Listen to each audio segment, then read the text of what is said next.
भारतीय वैदिक पंचांग में अक्षय तृतीया को युगादि और स्वयं सिद्ध तिथि माना गया है। भगवान परशुराम का इसी दिन अवतरण हुआ था। भगवान परशुराम को विष्णु का छठवां और आवेशावतार माना जाता है, क्षत्रियता का अंश। दोस्तों, भगवान परशुराम का जन्म महर्षि जमदग्नि के पांचवें पुत्र के रूप में हुआ था। इनकी माता का नाम रेणुका था। पितामह महर्षि भृगु के आशीर्वाद के कारण परशुराम में दो गुण समाहित हुए। ब्राह्मण होने के बाद भी उनके गुणों में क्षत्रियता का अंश है। पशु पक्षियों से बात की कला। भगवान परशुराम ने 8 वर्ष की उम्र में समस्त विद्याएं हासिल कर ली थी। वे पशु पक्षियों तक से बात कर लेते थे, इसलिए उनसे उनकी मित्रता थी। अदम्य साहस। एक बार भगवान परशुराम की माता ने राजा चित्ररथ को जल विहार करते देखा। उनके मन में विकार उत्पन्न हो गया। महर्षि जमदग्नि यह बात जान गए। उन्होंने सभी पुत्रों को माता का वध करने का आदेश दिया।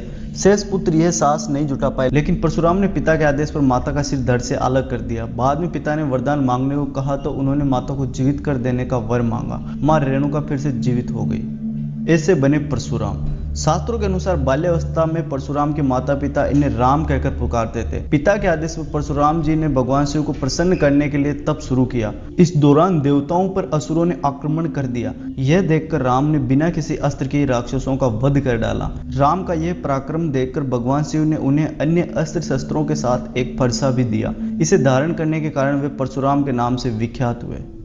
काट दिया था श्री गणेश का एक दांत। जी हाँ दोस्तों, ब्रह्मा वैवर्त पुराण के अनुसार एक बार परशुराम जब भगवान शिव के दर्शन करने कैलाश पहुंचे तो श्री गणेश ने परशुराम जी को भगवान शिव से मिलने से रोक दिया। इस बात से क्रोधित होकर परशुराम जी ने फरसे से श्री गणेश पर वार कर दिया। चूंकि फरसा उनके पिताजी का ही दिया हुआ था तो इसलिए गणेश ने इस वार को सहन कर लिया। उनका एक दांत खंडित हो गया।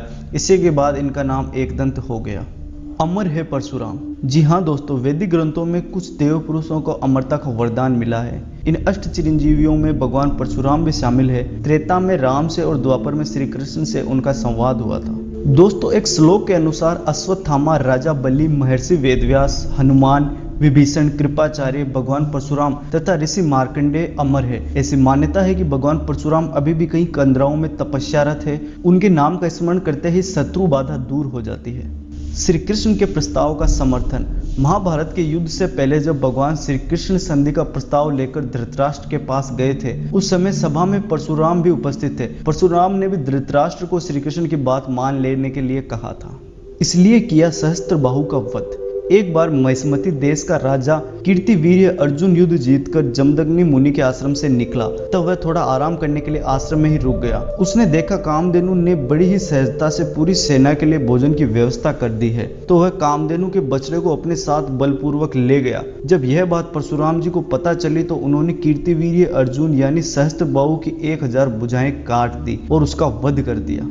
अन्यायियों का संहार। सहस्त्रबाहु के वध का बदला उसके पुत्रों ने जमदग्नि मुनि का वध करके लिया। क्षत्रियों का ये नीच क्रम देखकर भगवान परशुराम बहुत क्रोधित हो गए और उन्होंने कीर्तिवीर्य अर्जुन के सभी पुत्रों का वध कर दिया। जिन जिन क्षत्रिय राजाओं ने अन्याय में उनका साथ दिया, भगवान ने उनका भी वध कर दिया। इस प्रकार भगवान परशुराम ने 21 बार धरती को क्षत्रिय विहीन कर दिया था। कर्ण को दिया श्राप। महाभारत के अनुसार परशुराम भगवान विष्णु के ही अंशावतार थे। कर्ण भी उन्हीं का शिष्य था। कर्ण ने परशुराम को अपना परिचय एक सूतपुत्र के रूप में दिया। एक बार जब परशुराम कर्ण की गोद में सिर रखकर सो रहे थे, उसी समय कर्ण को एक भयंकर कीड़े ने काट लिया।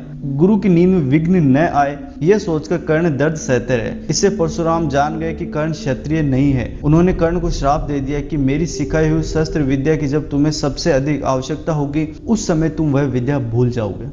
भगवान राम से संवाद। गोस्वामी तुलसीदास द्वारा रचित श्री रामचरितमानस में वर्णन है कि भगवान श्री राम ने सीता स्वयंवर में शिव धनुष उठाया और प्रत्यंचा चढ़ाते समय वह टूट गया। धनुष टूटने की आवाज सुनकर भगवान परशुराम जी वहां आ गए। अपने आराध्य शिव का धनुष टूटा हुआ देखकर वो बहुत क्रोधित हुए और वहां उनका श्री राम व लक्ष्मण से भी विवाद हुआ।